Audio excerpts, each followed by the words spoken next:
Welcome to my Ramarajyam channel. నమస్తే, మీ senior journalist దేరంగల Krishnaiah. ఈరోజు ప్రధాన అంశం అమ్మాయిలే బెస్ట్, బీటెక్ రవి అంతర్జాతీయ మహిళా దినోత్సవం సందర్భంగా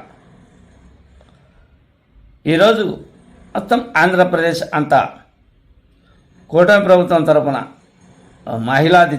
అంతర్జాతీయ మహిళా దినోత్సవ కార్యక్రమాన్ని ఘనంగా నిర్వహిస్తూ ఉన్నారు.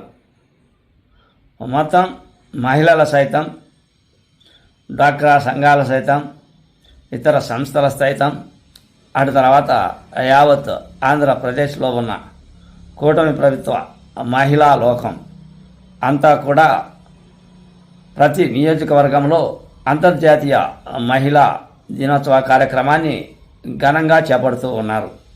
అందులో భాగంగా పులివెందులలో కూడా ఈ కార్యక్రమాన్ని పులివెందుల తెలుగుదేశం ఇన్ఛార్జి అయినటువంటి బీటెక్ రవి, అటు తర్వాత అధిరత తెలుగుదేశం నేతలు, జిల్లా నేతలు, పులివెందుల సంబంధించిన మహిళలు అందరూ కూడా ఈ కార్యక్రమంలో భారీగా పాల్గొన్నారు. ఈ కార్యక్రమంలో భాగంగా బీటెక్ రవి మాట్లాడారు. ముఖ్యమంత్రి నారా చంద్రబాబు నాయుడు మహిళల కోసం ఎంతైనా చేస్తూ ఉన్నాడు. మహిళలు అంటే ఆయనకు ఎంతో అభిమానం. అందుకే మహిళా రిజర్వేషన్లలో ఆయన ముందున్నాడు. అటు తర్వాత ఇటీవల కాలంలో అమ్మాయిల మీద ప్రేమలు ఎక్కువ అయ్యాయి, అబ్బాయిల మీద ప్రేమలు తగ్గుతూ ఉన్నాయి. వివాహ అంశం అయితేనేమి, అటు తర్వాత కుటుంబ అంశం అయితేనేమి, అటు తర్వాత తల్లిదండ్రుల మీద ప్రేమ అనురాగ విషయాలు అయితేనేమి, అమ్మాయిలకు చాటే లేదు. అబ్బాయిలు కన్నా అమ్మాయిలు మెరుగు అనే నినాదం ఇప్పటి కాలంలో జరుగుతుంది అని బీటెక్ రవి ఈ సమావేశంలో మాట్లాడారు. చూడండి ఈ వీడియోలలో ఇలా.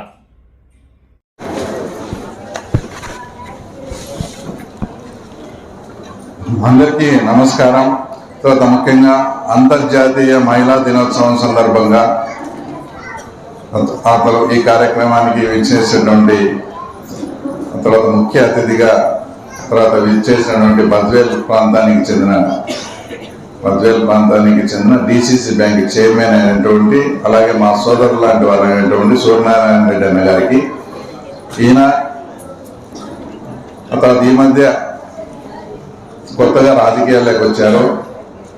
వచ్చినప్పటి నుంచి కూడా జిల్లాలో అందరితో కూడా బాగా కలిసిమెలిసిపోయి ఏదన్నా సమయం సందర్భం వచ్చినప్పుడు తన వంతు పాత్రగా కూడా అందరికీ అంటే చాలా హెల్ప్ఫుల్గా కూడా ఉన్నాడు. మొన్న జరిగిన జెడ్పీటీసీ ఎలక్షన్స్లో కూడా ఆయన కొంత మేరకు మనకు ఆర్థిక సాయం కూడా చేయడం జరిగింది. అందుకు ఈరోజు ఈ సభ సందర్భంగా ఆయనకు మరొకసారి కృతజ్ఞతలు తెలుపుకుంటూ, ఈరోజు అతనే అంటే మనం ఎంతగా ఇష్టపడే వ్యక్తే ఈరోజు మన ప్రాంతానికి మన పార్టీ తరఫున ఒక అబ్జర్వర్గా ఈరోజు ఆయన రావడం అందరికీ మాకు కూడా చాలా సంతోషం. అలాగే వేదిక మీద ఉన్న ఆర్డీఓ గారికి, అలాగే సిపి మేడం సునీత మేడం గారికి, ఇంకా తెలుగుదేశం పార్టీకి చెందిన, బీజేపీ పార్టీకి చెందిన మా సహచరులు, నా ఫ్రెండ్స్ అందరికీ పేరు పేరున, ముఖ్యంగా ఈ కార్యక్రమానికి విచ్చేసినటువంటి మా సోదరి మనలందరికీ కూడా ప్రత్యేకంగా ధన్యవాదాలు తెలుపుకుంటూ, తర్వాత ముఖ్యంగా అంతకుముందు కానీ ఇప్పుడు కానీ మీరు గమనించండి, ఇప్పుడు ప్రజెంట్ ఏదైతే మన ముఖ్యమంత్రి గారికి మహిళల మీద ఉన్న శ్రద్ధ కానీ, తర్వాత వాళ్ళ మీద ఉన్న ఇంట్రెస్ట్ కానీ దేశంలో ఏ ముఖ్యమంత్రికి కూడా ఉండదు. ఎందుకో ఎప్పుడు ఆయన అతని కుటుంబంలో మహిళ గన స్వతంత్రంగా సంపాదన చేసే పరిస్థితికి కానీ, ఆ తర్వాత స్టడీస్ పరంగా కానీ, ఆర్థికంగా కొంచెం బలపడితే ఆ కుటుంబము తర్వాత నెక్స్ట్ తరాలు కూడా బాగుంటాయని ఆలోచన చేసే వ్యక్తి. అలాగే అంతకుముందు మీరు కూడా గమనించారు, సెంట్రల్లో ఇప్పుడు స్థానిక సంస్థల్లో కౌన్సిలర్లు, ఎంపీటీసీలు, సర్పంచుల్లో అందరికీ రిజర్వేషన్లు ఉంది. మీకు ఎప్పుడు ఈ బిల్ అనేది ఒక 15-20 ఏళ్ళ నుంచి పార్లమెంట్కి వస్తుంది ఆగిపోతా ఉన్నింది. తర్వాత లాస్ట్ ఇయర్ అదే పనిగా ఇప్పుడు ఉండే కూటమి ప్రభుత్వం ఎమ్మెల్యేలకు, ఎంపీలకు కూడా 33% రిజర్వేషన్ పెట్టాలని బిల్లు కూడా లోక్సభలో ఆమోదింపజేసి తర్వాత 2029 ఎలక్షన్స్లో అది ఇంప్లిమెంటేషన్, అంటే ఆ రోజు మొత్తం 33% మహిళలు ఉంటారు. అంటే కంపల్సరీ అది ఇప్పుడు సపోజ్ ఎగ్జాంపుల్ పులివెందుల మహిళకు అనేది వస్తే వాడమట్టి నా టికెట్ కూడా పోవచ్చు, ఆ రోజు వేరే ఎవరికైనా కూడా రావచ్చు. అంటే ఇప్పుడు ఏదైతే ఎస్సీలకు వాళ్ళకు రిజర్వేషన్ ఉన్నట్లే మీకు కూడా మహిళలకు 33% రిజర్వేషన్ 2029లో ఖచ్చితంగా ఎమ్మెల్యేలకు, ఎంపీలకు కూడా వస్తూ ఉంది. అంటే దీంట్లో చాలా వ్యతిరేకత కూడా వచ్చినప్పటికీ కూటమి ప్రభుత్వం లేదు, వచ్చి మహిళలు కూడా ఎమ్మెల్యే ఉన్నాము, ఓన్లీ కౌన్సిలర్లు, సర్పంచులుగా కాదు ఎమ్మెల్యేలు, ఎంపీలుగా కూడా వాళ్ళు ఉండాలి. ఈ చట్టం అని చేస్తే కంపల్సరీ వాళ్ళ లేడీస్ రిజర్వేషన్ అంటే లేడీసే పోటీ చేయాల్సిన పరిస్థితి వస్తుంది. కాబట్టి తర్వాత దేశంలో మహిళలకు మరింత ప్రాధాన్యత ఇచ్చినట్టు ఉంటుందనే ఉద్దేశంతో ఈ కూటమి ప్రభుత్వం పెట్టడం జరిగింది. తర్వాత విశ్వనాథ్ రెడ్డి నాకు ఉపమండల అధ్యక్షుడు కూడా ఇంట్లో ఆడపిల్లలు ఉంటేనే అందమని, ఆయనకి 2 కూతుర్లు కాబట్టి అట్లా చెప్తాను అనుకోవచ్చు. తర్వాత నాకు ఒక్కడే అబ్బాయి, నేను ఆ తర్వాత జెడ్పీటీసీ గారు ఆయన లతా గారు కూడా అనేక సందర్భాల్లో అనుకున్నా మనకు ఒక అమ్మాయి ఉంటే బాగుండేది, మనకు ఒక అమ్మాయి లేకపోవడం మనం ఇదని. మాకు అప్పుడు ఆ ప్రెగ్నెన్సీ టైంలో టెక్నికల్ ప్రాబ్లం వచ్చి ప్రెగ్నెన్సీ వద్దంటే మేము ఒక్కరితోనే ఇదే. చాలా సందర్భాల్లో మనకు అమ్మాయి, ఎందుకంటే అమ్మాయి ఎదురుగా ఎవరన్నా వాళ్ళ అమ్మా నాన్నను తిడతా కానీ కించపడితే మాట్లాడండి, ఆ అమ్మాయి అస్సలు ఒప్పుకోదు, పాట మధ్య కొట్లాడుతుంది. మన అబ్బాయి అయినా చూసి చూడట్టు ఉంటానేమో కానీ అమ్మాయిలు అట్లా ఉన్నారు. అంటే అమ్మాయిలకు తల్లిదండ్రుల పట్ల కానీ ఇంకో పట్ల కానీ అంత విపరీతమైన అఫెక్షన్, అంటే ప్రేమ, ఆప్యాయత ఉంటాయి. ఈ మధ్యకాలంలో మీరు ఆడపిల్లలు ఉన్నారని ఇంకోటని అసలు ఇప్పుడు నేను బాగా ఈ 2-3 సంవత్సరాల నుంచి గమనిస్తాను, మీరు కూడా చూస్తుంటారు. అబ్బాయి పెళ్లి కావడం ఇప్పుడు చాలా కష్టంగా ఉంది. అమ్మాయిని అయితే ఎప్పుడెప్పుడని అంత ఈజీగా పెళ్ళి అయిపోతుంది. నాకు తెలిసి ఇప్పుడు కట్నం కోసం డిమాండ్ చేసేవాళ్ళు నాకు తెలిసి చాలా తగ్గిపోయింటారు. ఏదో మీ స్తోమత కొద్దీ మీరు బంగారు పెట్టుకొని అని చెప్తారు, కానీ పాతకాలం మాదిరి కట్టాలు ఇట్లా అడుగుతారా? ఇప్పుడు చెప్పండి, అడుగుతారా? ఏదో మీకు శక్తి కొద్ది బంగారు పెట్టుకోండి అంటే అమ్మాయి పెళ్ళే ఇప్పుడు అంత ఈజీగా జరిగిపోతుంది. అబ్బాయి అంటే 25, 27, 30 ఏళ్ళైనా పెళ్లి కావడంలే. కాబట్టి దీన్ని బట్టి మనకు అప్పుడుండే ఏదో అమ్మాయిలని మళ్ళీ వాళ్ళను ఇందాక శశి చెప్పినట్లు అంటే శశి చెప్పిన భ్రూణ హత్యలు అంటారు చూడు, అలాంటివి లేకుండా ఇప్పుడు అందరూ ఒకరు కానీ ఇద్దరు కానీ మనకు దేవుడు ఎవరు ఇచ్చేవాళ్ళు అమ్మాయే చాలా బెస్ట్. ఇంకోసారి మన ప్రపంచవ్యాప్తంగా మహిళా మనలు ఎంత శక్తివంతులో అలాగే మన భారతదేశ పరంగా కూడా ఎవరైనా కానీ ఇందిరాగాంధీ ప్రధానమంత్రి అంత ఏకఛత్రాధిపత్యంగా పాలిస్తారని ఎవరు కళ్ళలో కూడా ఊహించినారు. ఆయన అంత ఇదిగా చేసింది. తర్వాత ఇప్పుడుండే జయలలిత కావచ్చు, మనం చనిపోయిన ఇప్పుడుండే మమతా బెనర్జీ కావచ్చు, వీళ్ళంతా కూడా స్వశక్తితో పైకి ఎదిగి రాష్ట్రాలను ఆ తర్వాత ముఖ్యమంత్రులుగా కూడా తర్వాత అయిన సందర్భం. ఇప్పుడు ఎక్కడైనా మీరు గమనించుంటారు, ఒక ఆస్తి ఏదైనా అమ్మితే మీకు ఎవరైనా చెల్లెలు అక్కలు ఉన్నారో వాళ్ళతో పోయి సంతకాలు పెట్టించుకున్నామా అని చెప్తాను. ఆ సంతకం లేదు వ్యాలిడ్, డాక్యుమెంట్ కూడా వ్యాలిడ్ కావడంలా. అప్పుడు ఏదో ఎవరు కొడుకులు ఉంటే సంతకాలు పెడితే సరిపోతాను. అది ఇప్పుడు వెతికి ఎప్పుడో 15-20 ఏళ్ళు పెళ్ళైన వాళ్ళని కూడా వాళ్ళు వచ్చి సంతకం పెడితేనే అని. ఇదంతా ఎవరు కల్పించారమ్మా? తెలుగుదేశం పార్టీని ఎవరైతే స్థాపించారో ఆ మహానుభావుడు ఎన్టీఆర్ అనే వ్యక్తి మహిళలకు ఆస్తిలో హక్కుగా కల్పించారు. కాబట్టి ఈరోజు ఎప్పుడన్నా మీరు ఏదన్నా అన్యాయానికి ఇంకోటి సొంత వాళ్ళకి ఏదన్నా ఇదైనా కూడా కంపల్సరీ మీ సహకారం, మీ సంతకం లేనిది వాళ్ళు అమ్ముకునే దానికి కూడా లేని పరిస్థితి. అప్పుడు ఏదైనా ఉన్నా కూడా మీరు సర్దుబాటు చేసుకునే విధంగా ప్రతి ఒక్కరికి అంటే మొత్తం ఉండే మహిళలందరికీ కూడా ఆస్తిలో హక్కు కల్పించి వాళ్ళకు ఒక గౌరవము, తర్వాత వాళ్ళకు ఒక భద్రత కల్పించినది ఎవరంటే అది తర్వాత మన అభిమాన నాయకుడు నందమూరి తారక రామారావు గారు. అలాగే ఇప్పుడు ప్రస్తుతం మన ముఖ్యమంత్రిని చూడండి. ఇప్పుడు ఇంతగా మీరు డ్వాక్రా కానీ ఇది కానీ దానివల్ల లోన్స్, తర్వాత కొంతమందికి వడ్డీ లేని రుణాలు, ఇవన్నీ అసలు డ్వాక్రా అనేది సృష్టించింది ఎవరు? తర్వాత చంద్రబాబు నాయుడు గారు. తర్వాత ఒక డ్వాక్రా మహిళకు ఏం సంబంధం లేని ఒక మహిళకు ఎమ్మెల్యే టికెట్ ఫస్ట్ ఇచ్చింది ఎవరు? చంద్రబాబు నాయుడు గారు. ఒక డ్వాక్రా మహిళకు తర్వాత తూర్పుగోదావరి జిల్లాలో ఎమ్మెల్సీ ఇచ్చింది ఎవరు? చంద్రబాబు నాయుడు గారు. ఇట్లా ఆయనకు ప్రత్యేకంగా మహిళలకు ఏదన్నా కానీ భద్రత ఉంటే, వాళ్ళకు బాధ్యత ఉంటే ఆ సమాజం, ఆ కుటుంబం బాగుపడితే ఆ సమాజం బాగుపడుతుంది, సమాజం బాగుపడితే రాష్ట్రం బాగుపడుతుంది అనే ఆలోచనతో మొన్న ఎలక్షన్స్లో కూడా అదే పనిగా స్త్రీశక్తి పథకం అని ఏమేమి పెట్టారో అవన్నీ ఒకదానికి ఒకటి ఇంప్లిమెంట్ చేసుకుంటా కూడా వస్తాను. అంతకుముందు తల్లికి వందనం స్వయంగా ఆయన కూడా భారతమ్మ గారే ఎంతమంది ఉంటే అంతమంది పిల్లలకి అని చెప్పడం, దాంట్లో వాళ్ళు ఒకరికే రిస్ట్రిక్ట్ చేసి ఇంట్లో 2-3 స్కూల్ పిల్లలు అది పోతుంటే ఒకరికే చేశారు.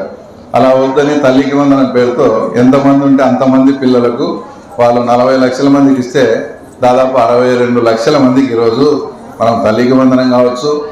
ఏదైతే ఎలక్షన్స్ ముందర ఆర్టీసీ బస్సుల్లో ఫ్రీ సౌకర్యం అనేది కూడా రాష్ట్రానికి చాలా అప్పుల భారం అయినప్పటికీ కూడా ఇచ్చిన మాట ప్రకారం ఈరోజు ఆర్టీసీ బస్సుల్లో కూడా ఫ్రీ.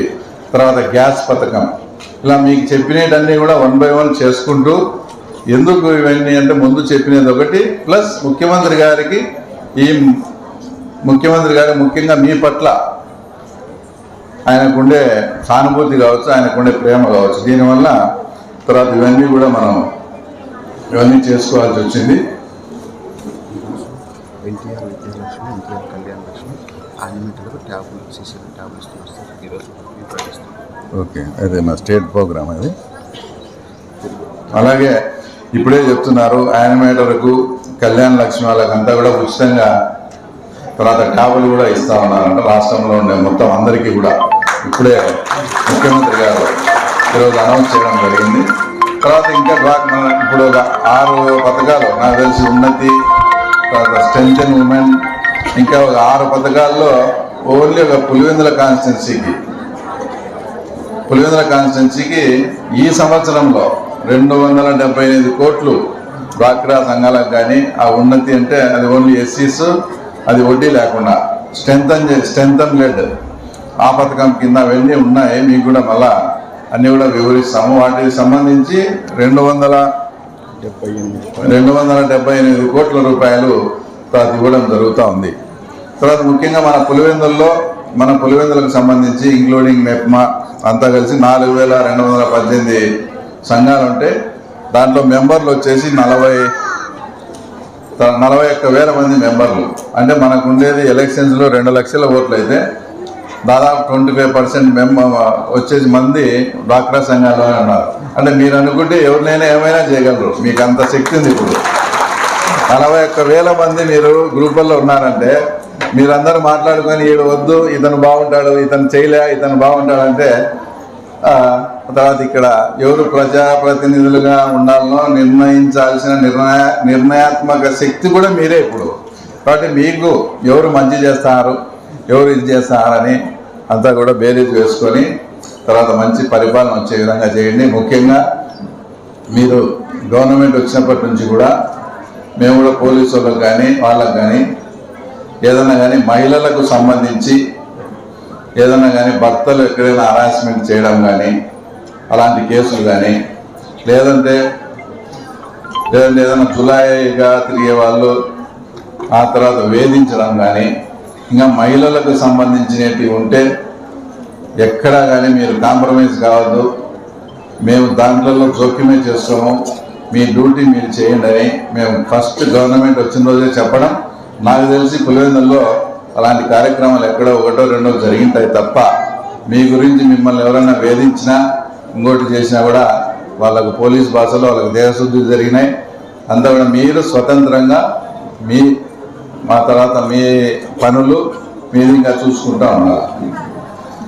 ఇంకో విషయం ముఖ్యంగా నాకు చెప్పినట్టు ఇంట్లో చెప్తే వినాలా అది ఇదని, ఇంట్లో చెప్పకుంటే వాళ్ళు వినకుంటే ఏం జరుగుతుందో మాకు కూడా ప్రత్యక్షంగా తెలుసు.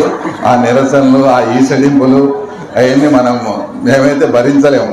కానీ కొన్ని చెప్పి మనము, మీరు 10 చెప్తా అంటారు, దాంట్లో ఇది తప్పుదో, ఇది ఈ రకంగా పోవాలి అని కొంచెం ఎక్స్ప్లెయిన్ చేస్తే వాళ్ళు కూడా వింటారు. ఎందుకంటే ఒక కుటుంబంలో మీకు ఇష్టం లేని పని కానీ మేము చేస్తామంటే నిజంగా మీ మనస్ఫూర్తిగా మీకు అది నచ్చకపోతే ఆ పని కూడా జరగదు. మీరు ఇది అది కోఆర్డినేషన్గా సరేలే చేసుకుందాం ఇట్లని పోతే తప్ప కుటుంబం వాళ్ళకు ప్రగతి కానీ ఇంకోటి, లేదంటే మీ మనస్సు నొచ్చుకుంటా ఇప్పుడు ఇంట్లో ఉంటే మేము మీకు వ్యతిరేకంగా ఏదన్నా కార్యక్రమం తలపెట్టినా కూడా ఆ పని జరగదు. అదంతా లాస్ట్ చూడలే మేము చెప్పిందే జరిగిందంటారు. కాబట్టి వాళ్ళతో బయట వాళ్ళతో ఏదన్నా ఒక బిజినెస్ పెట్టేటప్పుడు, ఒక కార్యక్రమం చేసేటప్పుడు ఏ రకంగా మనం డిస్కస్ చేస్తామో అదే విషయాన్ని ఇంట్లో కూడా డిస్కస్ చేయండి.